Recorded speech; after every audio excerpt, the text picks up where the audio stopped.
जब मैं अपने जीवन को देखता हूं तो एक बात साफ नजर आती है।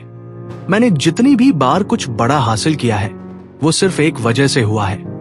मैंने प्रक्रिया पर भरोसा किया, ना कि सिर्फ नतीजे पर यह समझना और अपनाना आसान नहीं था। मैं भी उन लाखों लोगों की तरह था जो शुरुआत तो जोश से करते हैं, पर कुछ समय बाद थक जाते हैं, भटक जाते हैं या हार मान लेते हैं। मुझे याद है जब पहली बार गिटार सीखना शुरू किया था तो पहले ही हफ्ते में उम्मीद करने लगा था कि मैं प्रो बन जाऊंगा। लेकिन जब उंगलियां दर्द करने लगी, नोट्स गड़बड़ाने लगे, तब निराशा घेरने लगी। यहीं पर मैंने वो गलती की जो ज्यादातर लोग करते हैं। मैंने प्रक्रिया को छोड़कर सिर्फ परिणाम पर ध्यान देना शुरू किया। थॉमस एम स्टर्नर की किताब द प्रैक्टिसिंग माइंड ने मेरी सोच को जड़ से बदल दिया। इस किताब में लिखा है कि अगर हमें किसी भी स्किल, आदत या लक्ष्य में महारत हासिल करनी है तो सबसे पहले हमें प्रोसेस माइंडसेट अपनाना होगा। यानी हमें यह समझना होगा कि सफलता एक रात में नहीं आती, वो छोटे छोटे हर दिन के अभ्यास से बनती है। पुरुषों के लिए ये और भी चुनौतीपूर्ण होता है क्योंकि हमसे हमेशा तुरंत नतीजों की उम्मीद की जाती है। करियर, पैसा, स्टेटस, सब कुछ फटाफट चाहिए।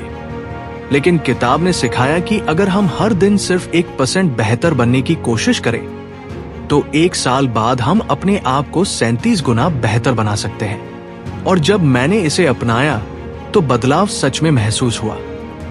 हर बार जब मैं कोई नया टारगेट सेट करता था, जैसे एक सुबह जल्दी उठना, पढ़ाई करना या फिटनेस पर काम करना, मैं पहले सिर्फ अंतिम रिजल्ट सोचता था। लेकिन जब नतीजे देरी से आते तो मोटिवेशन खत्म हो जाता। फिर मैंने समझा कि अगर मैं हर दिन सिर्फ थोड़ा सा बेहतर करूं और उस सुधार का जश्न मनाऊं तो सफर आसान हो जाता है। थॉमस ने एक बात कही जो मुझे बहुत गहराई से लगी। Progress is a process, not a destination. इसका मतलब है कि हमारी हर छोटी कोशिश, हर दिन का अभ्यास, हर असफलता, सब मिलकर हमें उस व्यक्ति में बदलती है जो हम बनना चाहते हैं। अब जब मैं कोई स्किल सीखता हूं, जैसे कोई नई भाषा या फिटनेस गोल, तो मैं हर दिन के छोटे सुधारों को नोट करता हूं। आज कितना बेहतर बजाया, आज कितनी देर तक ध्यान लगाया, या आज मैंने कितनी देर तक बिना ध्यान भटके काम किया। इस किताब ने मुझे माइंडफुलनेस यानी वर्तमान में जीने की ताकत दी। पहले मेरा मन या तो अतीत की गलतियों में उलझा रहता था या भविष्य की चिंता में। लेकिन अब मैं जानता हूं, सबसे ज्यादा पावरफुल चीज है अभी का पल। अगर हम इस पल को पूरी तरह जिए तो यही वर्तमान हमें भविष्य की ऊंचाई तक ले जा सकता है। आज की दुनिया में जब मोबाइल, सोशल मीडिया, नोटिफिकेशन हर सेकंड ध्यान भटका रहे हैं, एक पुरुष के लिए जो अपने परिवार, करियर और समाज की अपेक्षाओं से घिरा होता है, फोकस बनाए रखना सबसे बड़ा चैलेंज है। लेकिन इसी किताब से मैंने कुछ आसान टेक्निक सीखी, जैसे हर दिन कुछ मिनट ध्यान करना, हर काम को ध्यान से करना, एक समय में एक ही टास्क पर ध्यान देना। जब मैंने इन्हें अपनाया तो मैंने खुद को पहले से ज्यादा शांत, फोकस्ड और अनुशासित पाया। अब मैं हर दिन की शुरुआत अपने आप से एक वादा करके करता हूं। मैं आज सिर्फ प्रोसेस पर ध्यान दूंगा, ना कि रिजल्ट पर। एक बहुत जरूरी चीज जो इस किताब ने सिखाई वो है, सफलता कोई मंजिल नहीं बल्कि एक आदत है। जब हम अनुशासन और धैर्य को अपनी आदत बना लेते हैं तो हमें नतीजों की चिंता करने की जरूरत नहीं रहती। मैंने अपने आसपास के सफल पुरुषों को देखा है, वे कभी भी सिर्फ नतीजों की बात नहीं करते, वे अपने अभ्यास, आदतों और सिस्टम की बात करते हैं। मैं खुद को याद दिलाता हूं, तू हर दिन प्रैक्टिस कर, प्रोसेस में रम जा, बाकी सब अपने आप आएगा। और सच मानिए, जब मैंने इस सोच को अपनाया तो मेरी जिंदगी का अनुभव ही बदल गया। हर दिन अब बोझ नहीं लगता बल्कि एक नया मौका लगता है खुद को और बेहतर बनाने का।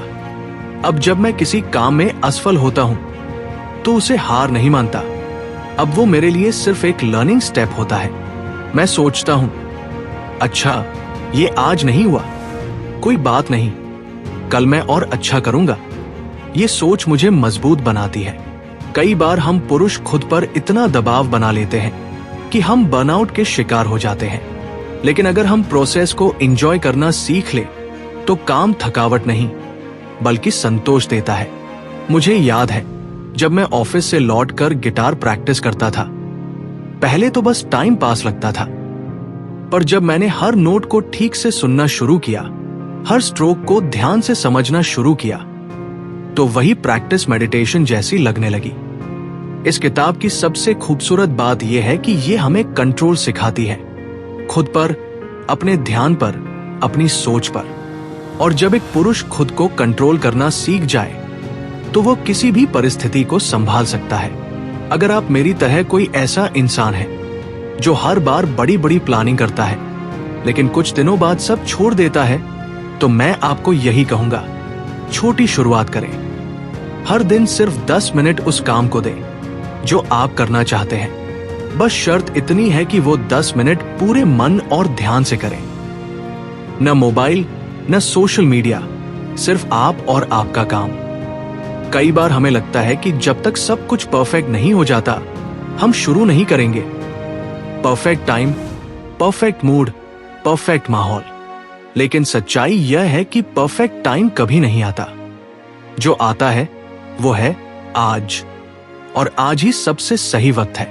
अगर आप चाहते हैं कि आप किसी भी स्किल में मास्टर बने, तो ये बात गांठ बांध लीजिए। Practice doesn't make perfect, practice makes progress. और प्रोग्रेस ही असली जीत है। एक और बहुत अहम बात, अपनी तुलना दूसरों से मत कीजिए। बस अपने बीते हुए वर्जन से बेहतर बनने की कोशिश कीजिए। कल से थोड़ा बेहतर आज बन जाइए। और हर दिन ये 2 सवाल खुद से पूछिए, आज मैंने क्या सीखा? क्या मैं कल से थोड़ा बेहतर हूं? जब आप इस माइंडसेट को अपना लेते हैं तो आपकी आत्मा हल्की हो जाती है। अब आप काम को बोझ की तरह नहीं बल्कि एक साधना की तरह करने लगते हैं। आप नतीजों से डरना बंद कर देते हैं और सीखने में मजा लेने लगते हैं। तो दोस्त, मैं तुमसे बस इतना कहना चाहता हूं, चाहे तुम स्टूडेंट हो, प्रोफेशनल हो, बिजनेसमैन हो या कलाकार, अगर तुम सच में खुद को मजबूत बनाना चाहते हो तो इस सोच को अपनाओ। मैं परिणाम से नहीं, प्रक्रिया से जुड़ना चाहता हूं। और एक बार जब ये आदत बन गई तो ना फेलियर तुम्हें रोक पाएगा, ना ही डर। ध्यान, अनुशासन और निरंतर अभ्यास, यही 3 चीजें तुम्हें वहां पहुंचाएंगी जहां तुम सच में जाना चाहते हो। धन्यवाद। अगर ये शब्द तुम्हें थोड़े से भी मददगार लगे हो तो इन्हें आगे शेयर जरूर करना, ताकि और लोग भी इस सोच को अपना सके और अपनी जिंदगी को बदल सके।